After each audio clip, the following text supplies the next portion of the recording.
during the presentation to ensure smooth audio. You are welcome to type your questions or comments in the chat box. We will try to address them during the discussion if time permits. At the end of today's session, we will share a Google form with your feedback.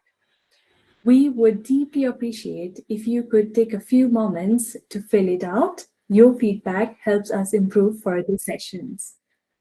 Now, let me briefly walk you through today's program. We'll begin with the reflection and sharing on the UNESCO Chair in Teacher Education presented by Dr. Rebat Kumar Thakal. Then this will be followed by our main sharing session titled Higher Education 2.0 and Beyond, presented by Professor Bal Zandaluted. And then we will close the session with a vote of thanks and closing remarks by Dr. Shesakanta Pangamisa. Without further delay, now it is my pleasure to invite Dr. Rebat Kumar Thakal, co-chair of UNESCO Chair in Teacher Education, to share his reflections on the UNESCO Chair in Teacher Education, highlighting its achievements and present the way forward. Over to you, sir. Thank you very much, Anusma ma'am. And I welcome all of the participants today. So to take you to a very brief journey into what UNESCO Chair is and what it is doing and what it holds for the future of education in Nepal and beyond, I would be more reflectively recounting on our experiences on the teacher education programs that we initiated with Dhuli Hill Municipality back in 1997-98. That was the beginning of the UNESCO Chair's journey as well. So it has been a long journey, but at the same time, there are so many ups and downs. Maybe after the first initiative with the teacher quality education project with Dhuli Hill Municipality, where we trained teachers around Dhuli Hill. After that, we also engaged very substantially in one of the multilingual project. I think it was about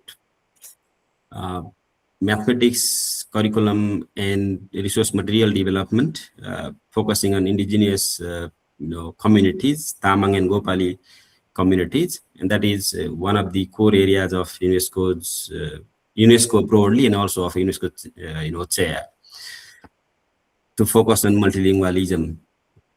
And after that, we stagnated for quite some time.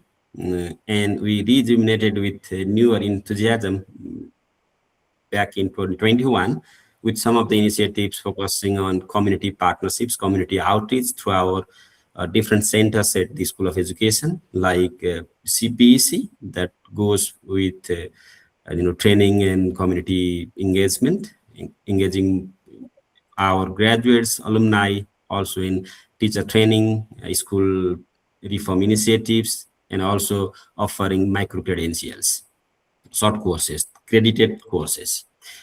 And we also have we also initiated with Research and Innovation Center that also goes to the community, also means industries, ministries for research and collaboration. And that did not stop with the national collaboration, but also international. And very recently, we renewed our UNESCO chairship very recently, and it has been almost around 8-9 months after our renewal. And this renewal, this current tenure will go up to 29. But we have also thought of some bigger picture of UNESCO Chair in Teacher Education, rather than making it one institution-based, UNESCO Chair. We also are thinking of, expanding its scope into a Category 2 center, which is more of an autonomous center in its own. So to highlight some of the, scope areas that we are currently doing. So earlier, our focus was specifically on teacher education. Broadly speaking, it is the same, but we have now narrowed it down. Anusmaji, please share from there, because I could not access my email from here just right now. I don't know why. So I've sent it to your UNESCO Chair account. So can you download and project from there, and I'll speak from here. I'm sorry about this. Okay. Sir, no problem. Sure. Thank you, sir. So I'm going to quickly brief some of our working areas. That is what the new mandates of UNESCO Chair in Teacher Education is, like engaged learning curriculum, teacher development, innovative pedagogies, continuous assessment, teacher and learner empowerment, ECD, STEAM education, ICT and AI in education, parents and community engagement, inclusive education, higher education and vocational training, sustainable development. So the list is in a way very encompassing, also including public-private partnerships, indigenous and local knowledges, climate change education. So we are expanding these areas. At the same time, we have had some kind of collaboration with the South Asia Research Hub on Inclusive Education, briefly called SARI Network, which generates reliable evidence to inform teaching practice and policy, while strengthening inclusive pedagogy through locally developed technologies and evidence-based practices. So currently, this is working on developing a teacher education-focused inclusive pedagogical courses. This will also be a one course or two courses. It has not been finalized yet, and it will be offered to higher education professionals. And we have adopted a center of excellence approach within the UNESCO Chair in Teacher Education at School of Education, which will spread our focus within the school and beyond. But its overall approach would be developing multiple centers of excellence within the School of Education, beginning with School of Education. So we have now formed a very formal secretariat of the UNESCO Chair in Teacher Education at Kathmandu University, involving chair, co-chair, coordinator, faculty, and research assistants or researchers. And recently we have completed a 1 credit hour teacher training on equality in education. And we are also running 2 research projects at the same time. We are also offering 1 micro-credential on leading green school in collaboration with UNESCO. And we are also working with a few partners to develop collaborative multi-country projects on some kind of applied research focusing on preserving cultural heritage.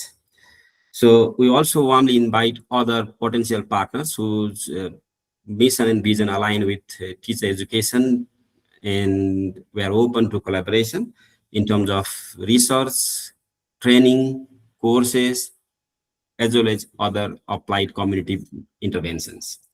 Finally, I invite our audience for the very engaged and meaningful participation, critical and thoughtful questioning, as well as thoughtful reflection on the overall presentation that is to come right after. And I thank all the participants also for making time this morning. Over to you, Anush ma'am. Thank you so much. Thank you so much, Reverend Sir, for your very comprehensive reflection and very nicely presented a presentation as well. Now we're going to move on without further ado. I would like to we're going to start the session. Now, I happen to just log in. I have asked to join because I'm coming from my dean's account, so not from BC Luitel. So please accept me, and then I can handle from here. Okay.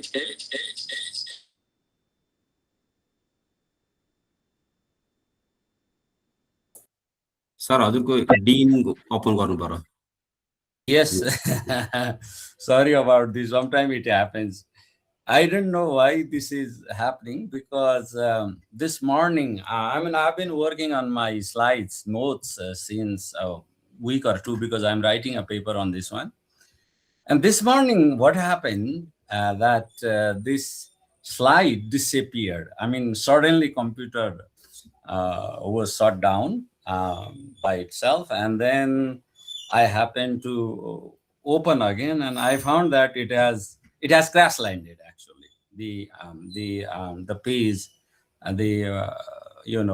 Microsoft itself was crash landed. So, and then because of which I could not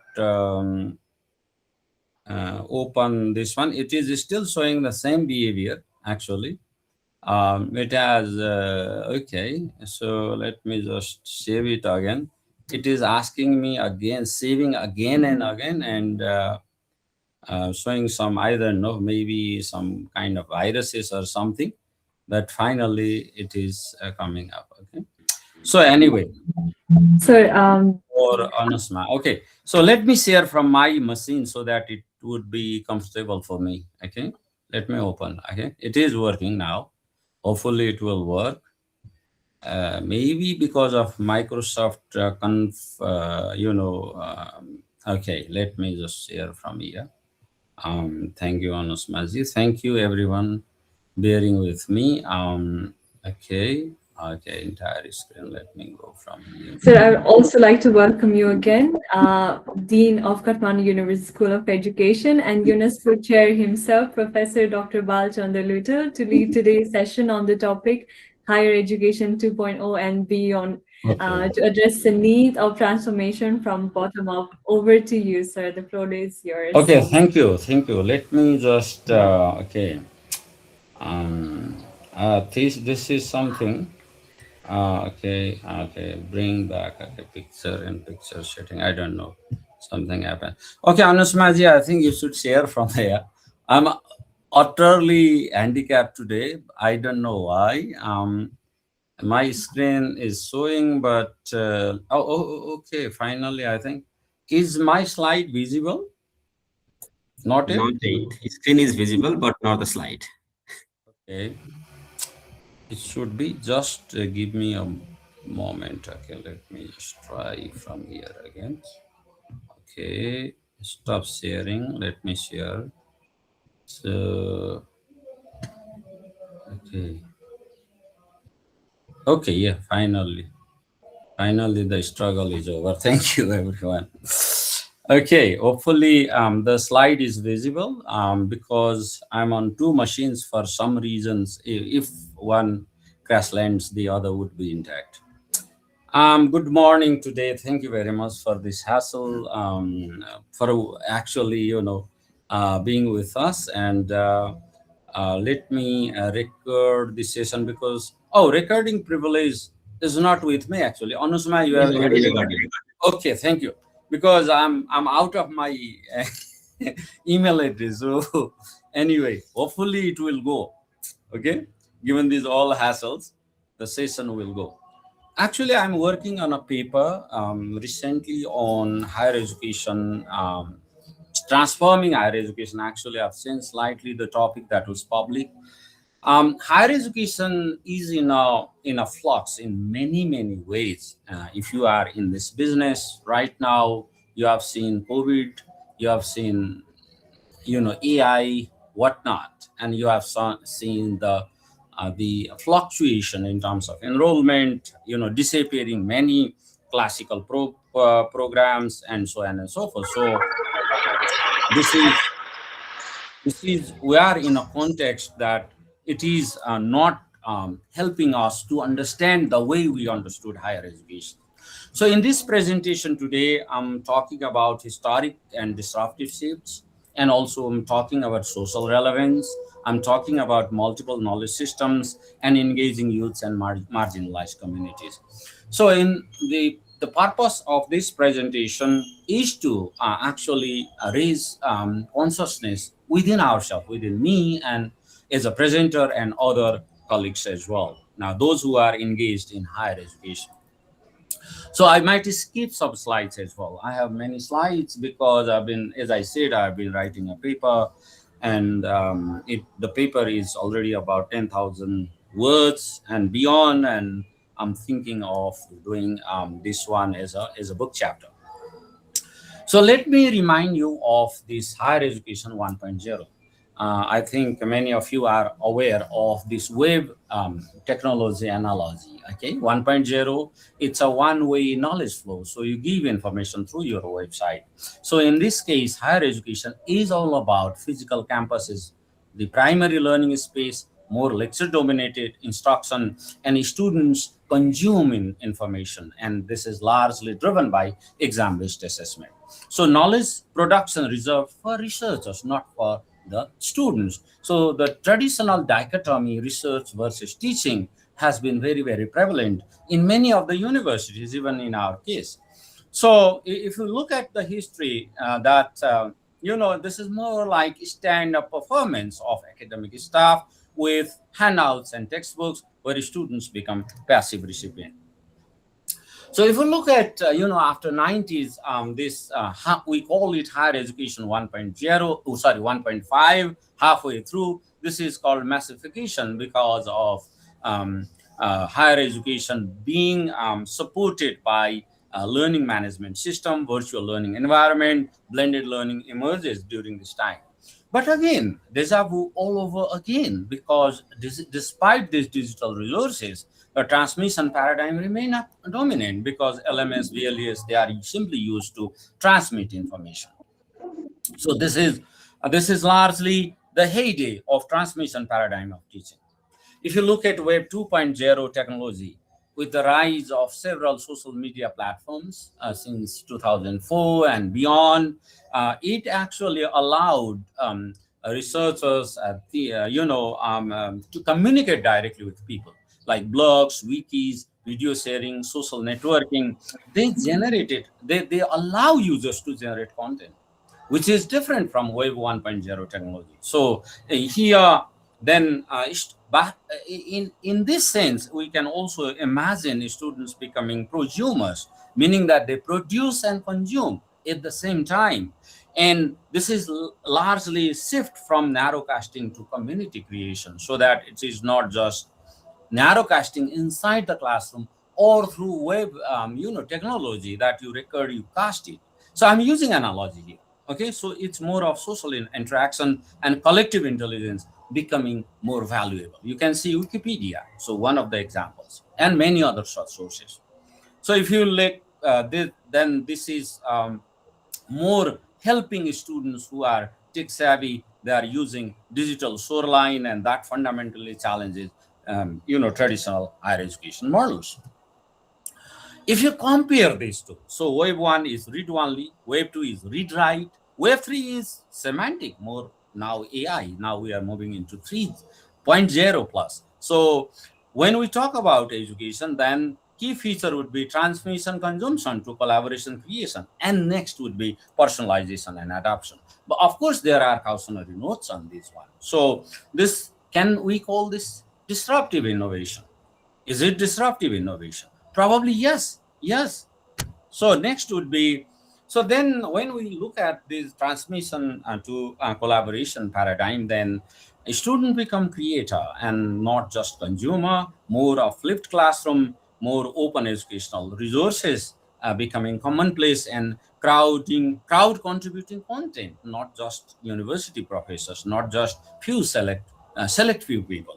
So, and then student expectations also change. So a student more demand for experiential, social, and image-rich environment, not just textual, very much textbook-ish or research article-centric environment. If you look at around the world, so of course there are challenges as well, but this is the movement taking place across higher education. So, this is actually, we can see in many ways, if you look at writers, what they think that this is, positively speaking, of course, there are caveats as well, that this is more of creating post-colonial transcultural learning zones. So we learn from each other. It is no longer one knowledge system. There is a condition that one knowledge system may not be so controlling. There might be an opening of alternative perspectives as well. So then this is more of open, flexible, and distributed learning. This is, at least at the face value, of course, there are many opportunities through online and offline, and more formal and informal, both instructors and students, they become active knowledge generator. So traditional educational boundaries are being redefined. This is happening actually. Of course, there are many other challenges as well, which I will explain later. So sustaining or disruptive innovation, is it sustaining or is it just disruption? Okay, is it just disruption? So is Web 2.0 or sustaining innovation, creating incremental changes, or a disruptive disruptive innovation that may drive out the conventional education model or turn it on its head. Of course, the question needs more explanation, but something is happening. Web 2.0 has impacted human, social, and organizational aspects of higher education institutions. Technology integration continue to accelerate and continue to challenge our way of working. If you look at COVID post-pandemic context, then it has accelerated digital transformation. Whether it is good or bad, it is actually accelerating. Everyone is talking about digital transformation. Whether this digital transformation is helping us to bring more, contested voices in the space, that is another question, because the question remains more exploration. Now let's move briefly about Education 3.0.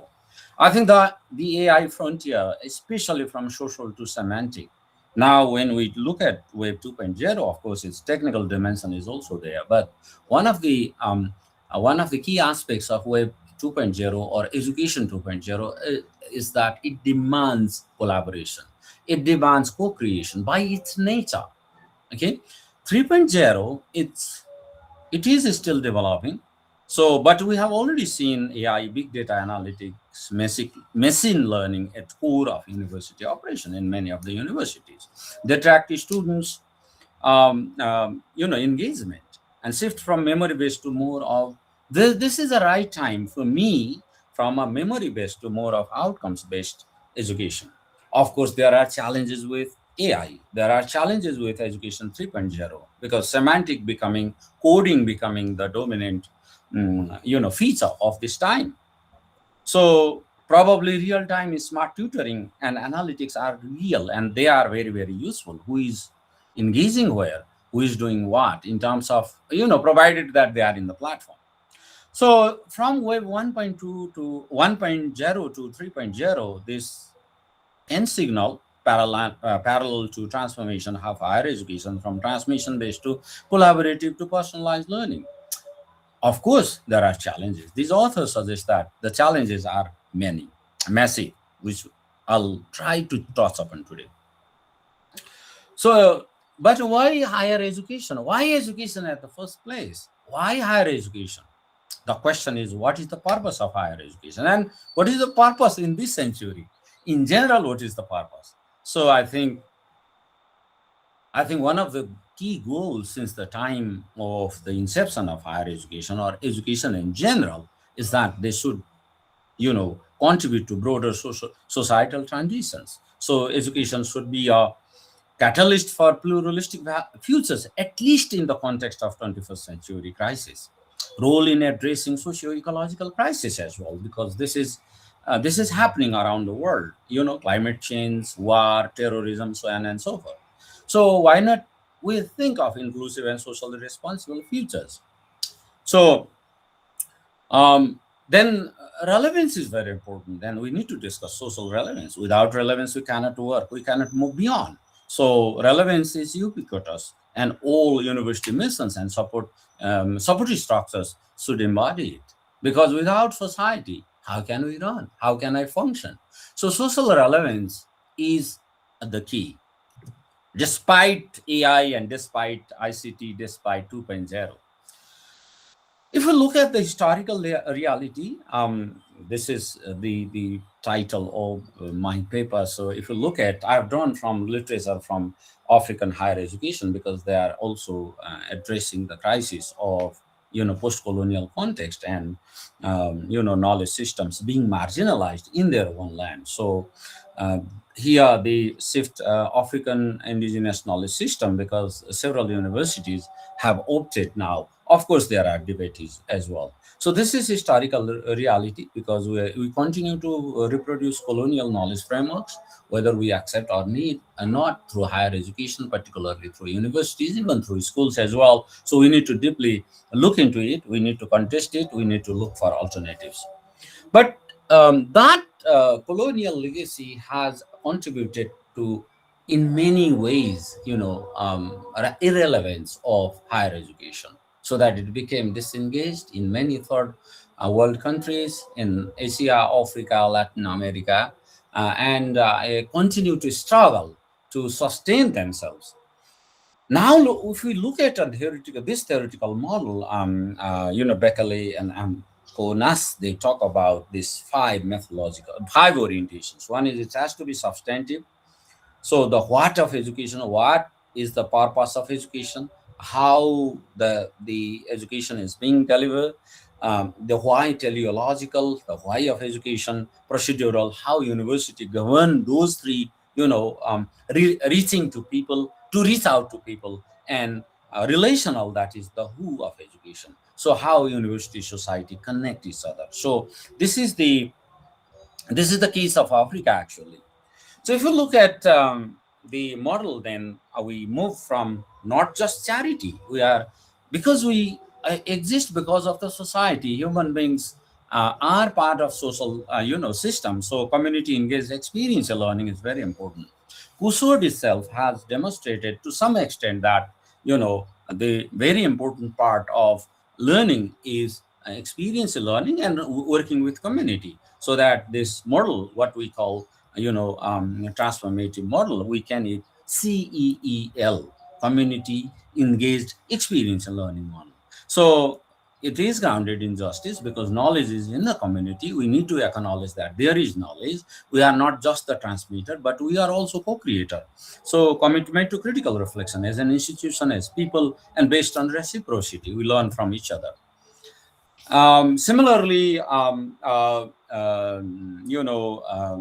Nakamura and Makapuge and Nakamura, they propose that students need to connect with the community and continuously work with this, what they call sensei approach, where the storytelling comes first, narrative engagement and identity framework as a culturally affirming pedagogy, so that students come to the university, they feel valued, they bring the community knowledge. So these are key elements, culturally responsive, part of culturally responsive approaches, which are to empower the community funds of knowledge as well. So if you look at education, co-creating education with young people in recent studies, of course, 4 or 5 years old study, Erasmus, in one of the Erasmus funded project, they actually look at young people's stories of their journey from school to university. So this kind of research also suggests that engaging with youth is very important, because this the population is also shifting in many of the transitional society, that more youth population are to engage with higher education. Of course, there are institutional barriers, for example, the estimation system, student record platforms, quality assurance, fee structures, and so on and so forth. So these are to consider seriously. So how we bring a more, diverse population in the university. So probably the conventional admission procedure, conventional enrollment procedure might not help to improve or transform higher education. So when we look at higher education, university as a lifelong partner, so that the education can no longer confine to a single stage of life. Rather, we develop modular programs, short professional courses, and also more of, stackable qualifications, meaning that we develop different forms of qualification and developing learning ecosystems with multiple entry, multiple exit points. So if we look at then a little bit this idea of Web 2.0 and decolonization, few work has been done. Ekman explained how Web 2 socially oriented knowledge system, or episteme, enables educators to create post-colonial, more meaning-centered educational processes and system. Of course, it has limitations. Digital divide is there, but this is one of the opportunities that we can harness, and it can promote a more egalitarian form of cosmopolitanism, so that learners come together. Of course, they need a certain background, but it is per the analysis, by Ekman, that there are certain limitations, but compared to earlier era, it has contributed to promote more of, pluralizing educational thinking, pluralizing learning system. Similarly, if we look at, indigenous knowledge system in the university, more holistic, knowledge systems and decolonizing curricula, engaging communities in sustainable development, local innovation, cultural pride. These are very important components as well. So this is possible through participatory learning and also acknowledging oral traditions and also place-based education. So when we look at these systems and thinking, then we need to consider this pluriversal ecologies of knowledge. It's not universal, pluriversal. So multiple forms of knowledge, multiple ecosystems of knowledge. So not just the beyond the one world order, one world world. So there is not just one world world. There are multiple, more than one world world. So meaning that we need to recognize pluriversal knowledge systems, different ways of knowing, and diverse ontologies coexist together. Okay, so different knowledge systems. This is very true to Nepal as well. We have 131 language systems, different cultural systems. So our mental models are different. We also imagine, for example, in our context, we cannot just use this conventional objective architectural model. We need more mountain-based, Himal-based, and also probably plain-based models. So IKS is pretty much relevant even in our context. So we cannot remain critique, simply the critique to practice, critique to existing system. We need to move beyond from critique. So we need to look for these decolonial pedagogies, communal learning, post-extractivist knowledge economies, meaning that we often, we have been the modern modern education paradigm is very much extractivist. We extract from nature, and nature becomes hollow, and economy becomes bigger and bigger. But what happens? The cost is, we can see the climate change and the consequent subsequent effect of climate change. So what is the goal of the university in this context? So let's explore for world making practice. It's not just world reproducing practice or world extractive practice. So what kind of world are we going to make? What kind of realities are we going to create? What kind of futures are we going to create? So then in this context, what kind of knowledge systems are we going to? So within university education, what kind of power is going to be being evolved or developed? So one of the challenges is for us is that Western modern epistemology. I don't mean to say that we should replace, but we need to also explore non-Western epistemologies as well. So there are many, of course, many studies have suggested recently that this unequal, if you are to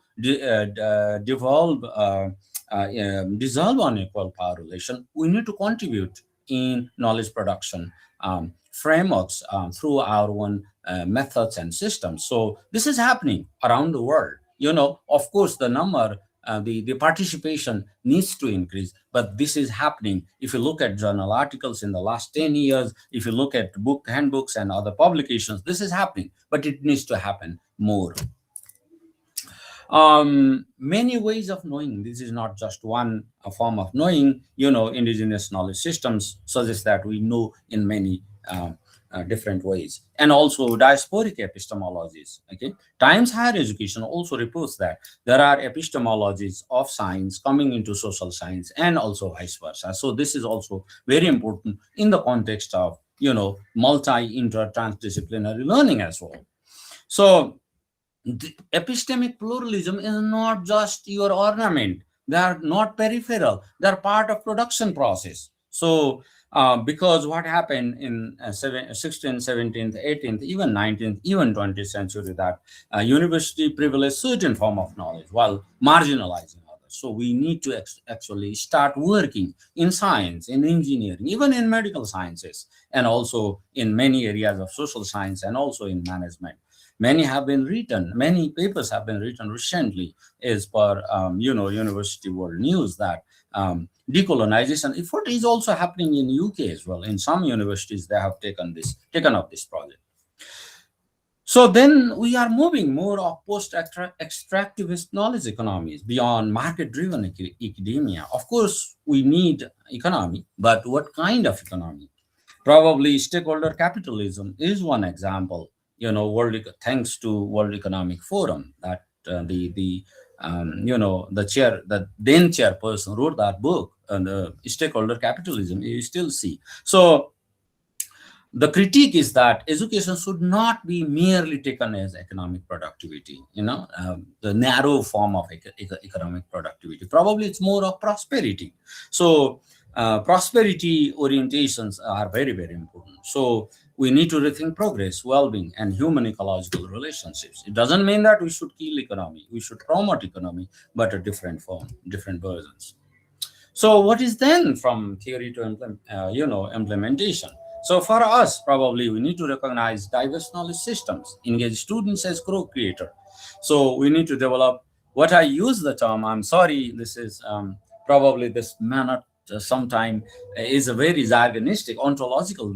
Develop ontological literacy, meaning that our mental models are different, our ways of thinking are different. We are pluralistic society, we are plural world as well. So we need to work across these systems.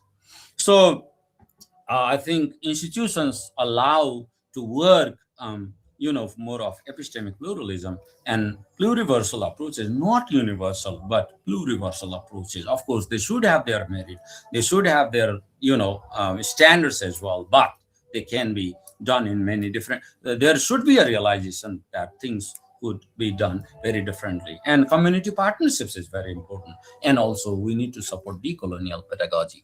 I'm not saying that colonialism has always been physical. It has been in many forms. So we need to realize that we have not recognized our own pedagogical model. So we need to look through the frame of decolonial approach.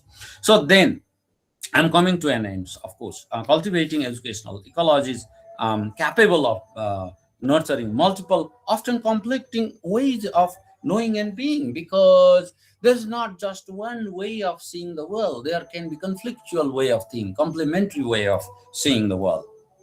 Okay, so then if we look at the research, critical voice too often missing in the voice of youth themselves. Youth perspectives are constantly evolving across the world. If you see in the form of movement, political change, from 2010, beyond 2010, several movements have been led by youths across the world. So it's not just consultation, it is rather co-creation of solutions, because if we change classroom system and structure, probably youths would be more participated, they become more participatory, and this is the way to sustain our democratic values and futures. So if we look at, similarly, we need to look at marginalization as well. So here is an example, the bringing young people's stories in and outside of school and university who are not part of the process. So here is one work, for example, I think Gravison et al. They work with people within and outside of university, documented their stories, and also, saw the possibilities of bringing knowledge system in the university. Similarly, there are ways to breaking the boundary of invisibility. Of course, there are invisible boundaries between across different ethnicity, caste and ethnicity as well. So Jagiellowski, sorry, the pronunciation, this suggests that we need to work in socially engaged art, systemic innovation, social entrepreneurship, crossing boundaries in education. One thing I missed here, that institutions are very important if we are to, break the boundary of invisibility, because institutions can promote in a larger scale than small groups. So these are some of the strategies. One is support service, inclusive curriculum design, community building, co-creation with the students, and also culturally responsive pedagogy. I think some of these aspects have been integrated in our work at Kathmandu University. So, so these are some research insights as well. So as I said earlier, so the same thing. So these are some areas where narrative could be used as empowerment tools, storytelling, amplifying, marginalized voices, particularly actually So there was another word I forgot actually. Active participation in learning and affirming cultural and personal identity. So identities are very important, but isolated, individual identities could be connected with social identities. So how that can be done through some of these approaches as well. The idea is community varsity. Some of our colleagues are working. Even one of the groups is running program in the community, and these are some of the evidences that they have done until last year.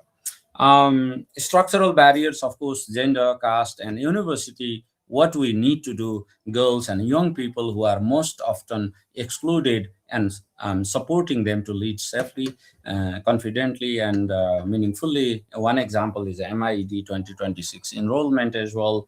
Dr. Indramani Rai and Dr. Lina Gurung are working to bring the communities in our university system, and I think we are partly successful as well.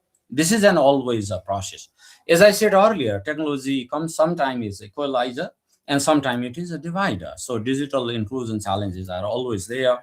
So digital platforms enable opportunity, but the concern is there. Digital divide could grow if not addressed. Not all students have equal access, and we have also seen in our blended classroom as well. So we need to design intentionally. Ekman suggests that. So learning, these transcultural learning zones and learning platforms need to co-work seriously. We need to co-work seriously in this front. So, and also overall, the idea is that students want more engaging hands-on learning experience. Research suggests that participation in curriculum design leads to better outcomes, and showing how input leads to change, build trust. So, there are the moment is to recognize learning style, ability, speed, or pace of the learner. So research also suggests that young people expect more share in terms of participation, production, co-production of knowledge system.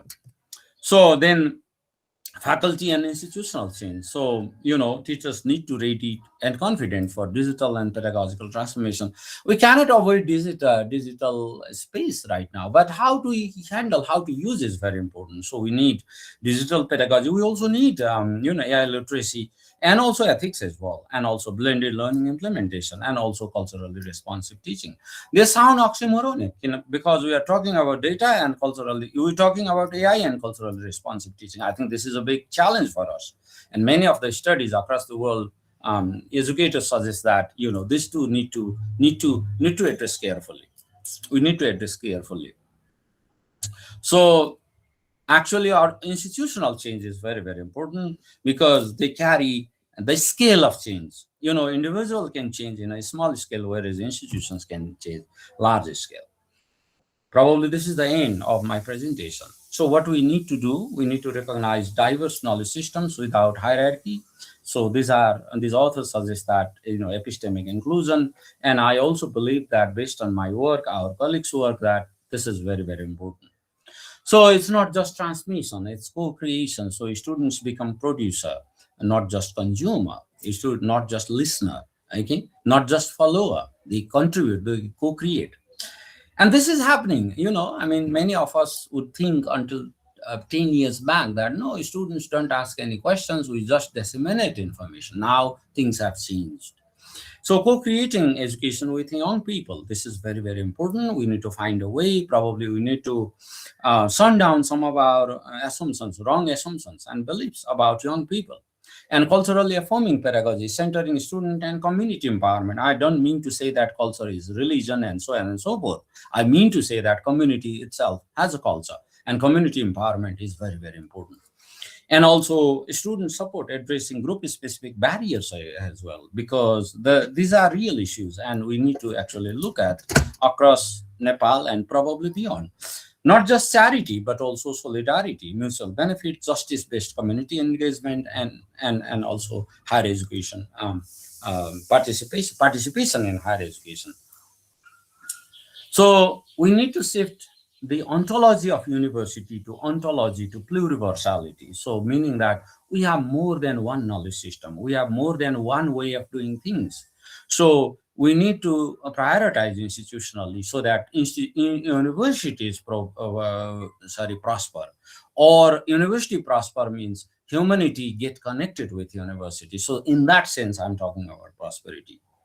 So thank you. I thank you for your participation, listening to me. I'm sorry what happened initially. So sorry about that. Finally, I made it. Thank you very much. And this is part of this presentation is based on one of my paper. So whatever comes, I'll share with the community. Based on my writing. This is a solicited paper actually. A group has asked me to write a paper.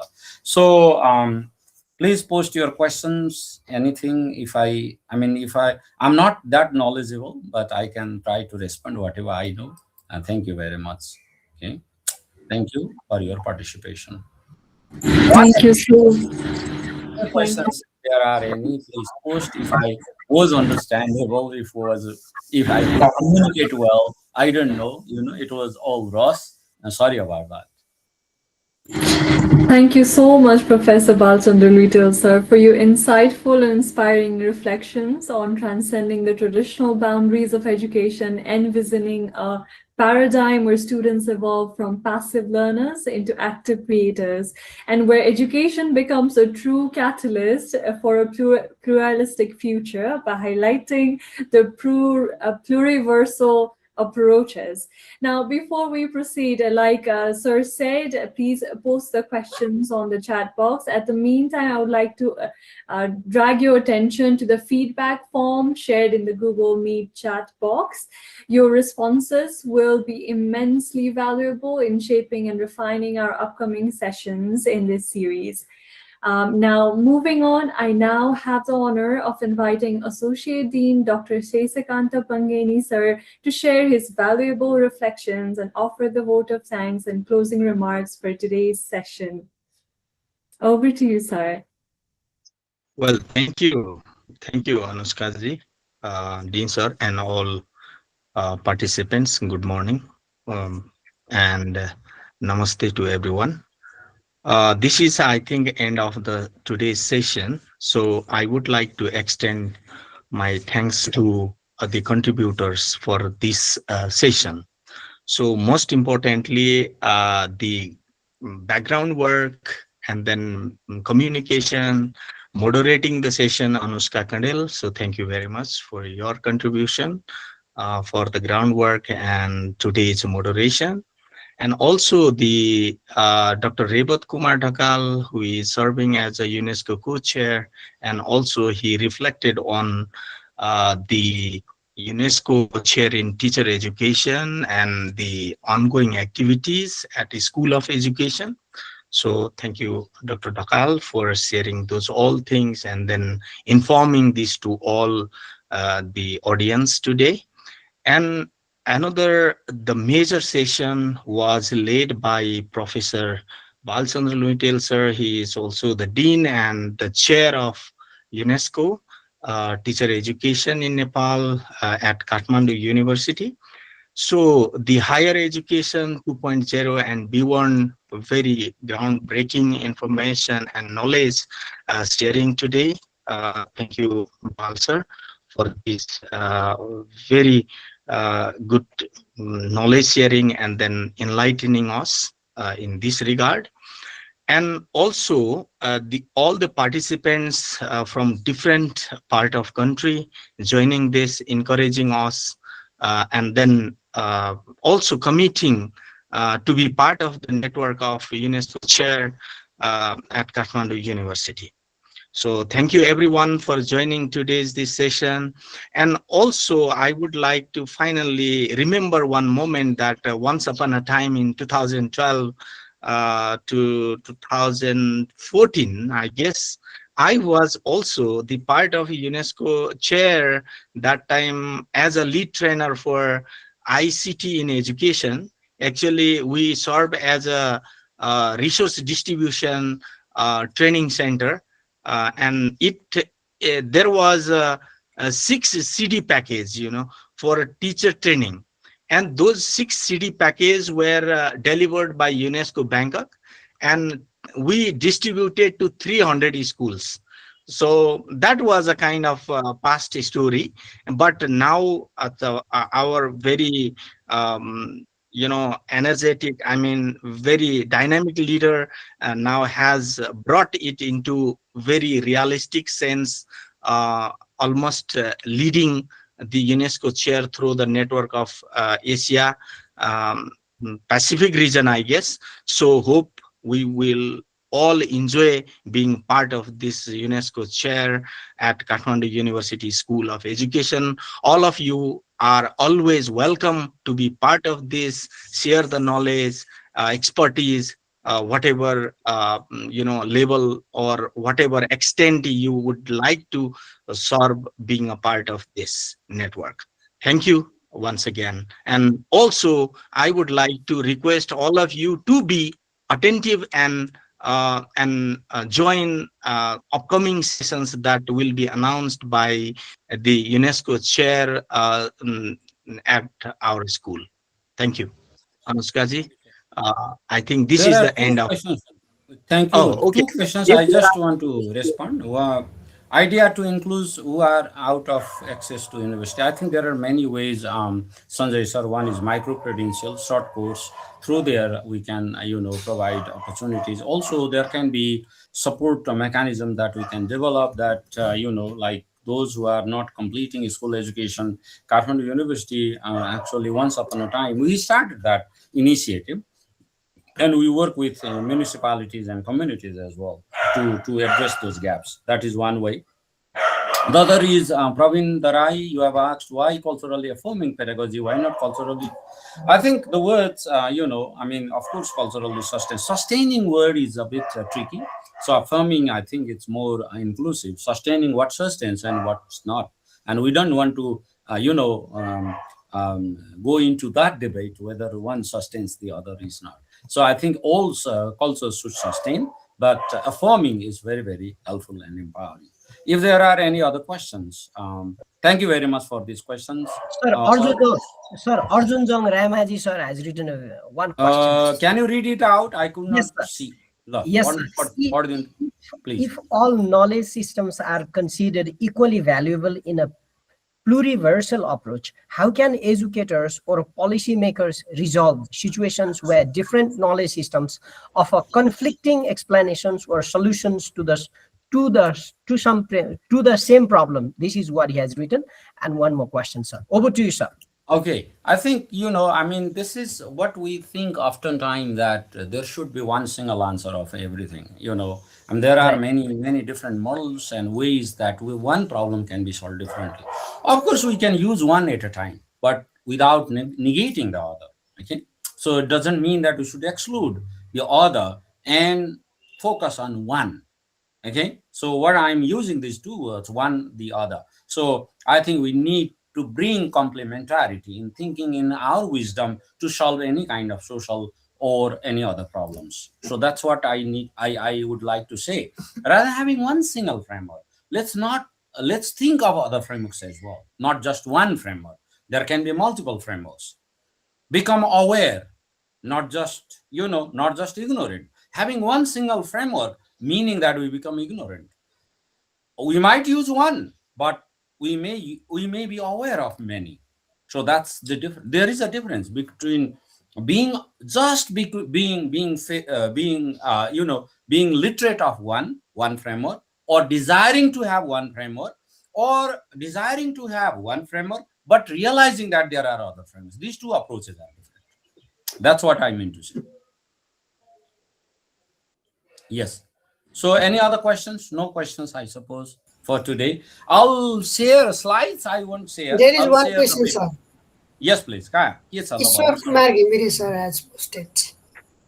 Okay, Ishwar Kumar. Okay, Professor, I am interested in learn CEI modality shifting from charity to solidarity. How can it be enhanced or incorporated in higher education as our culture? Okay, I think what I mean to say that it's charity. I'm giving some alms to some people. This is charity. I'm doing this community for the sake of goodness. Solidarity is different. It's a shift. It becomes part of system, not just individual. If individuals do, it is charity. But if system does, it is solidarity. Goes out to the community, solve the problem. If there is a problem of mudslides, probably we engage in that community. So we try to solve those problems. So this is more of solidarity point of view. So see, I think it's more of collaborative experiential learning where community becomes the lab, just like science lab. Our sustainable development colleagues, Dr. Parvat Dungana and Dr. Suresh Gautam, they have actually proposed that community becomes the lab. One Gaon Palika become the lab in itself, so that we study flora, fauna, and socio-economic context, and also human nature connections as well. So I think these ideas are around us, so that we do not do charity, but also the system involves in the process. Okay? So this is what I have to say. Okay, thank you very much. Thank you, everyone. So we have already closed the session. Thank you very much. Please visit us. So UNESCO chair is not separate from Kathmandu University School of Education. It is part of it. So we are trying to connect with UNESCO's mission, because the mission is very good, excellent, and very useful for the work that we do. So that's why we are part of UNESCO system. And we have been associated with UNESCO, as Dr. Takal, co-chair, my co-chair already mentioned. We have a team actually. There is UNESCO chair unit at the School of Education at Kathmandu University, and there is a coordinator. There are researchers. So Anushma is one of them. And also there are one of the associate deans also looks after this portfolio. And I myself is UNESCO chair since 2022. So the activities are going on, and we were working actually behind the scene. Now we are making it public. Thank you, everyone. Thank you very much. Thank you, all of you. Thank you. Sorry about what happened in the beginning. I felt that one computer science professor once upon a time in one webinar could not share his slide. And he ended up sharing his presentation just verbally without having a slide. So it happens. It could have happened in my case, but fortunately I could solve this problem. Thank you very much. Through your grace. Thank you. Thank you so much, sir. With your closing remarks, now we're going to formally adjourn today's series, and we're also going to invite you for the upcoming series that is going to be conducted by UNESCO Chair. Thank you, and have a wonderful day, everyone. Thank you.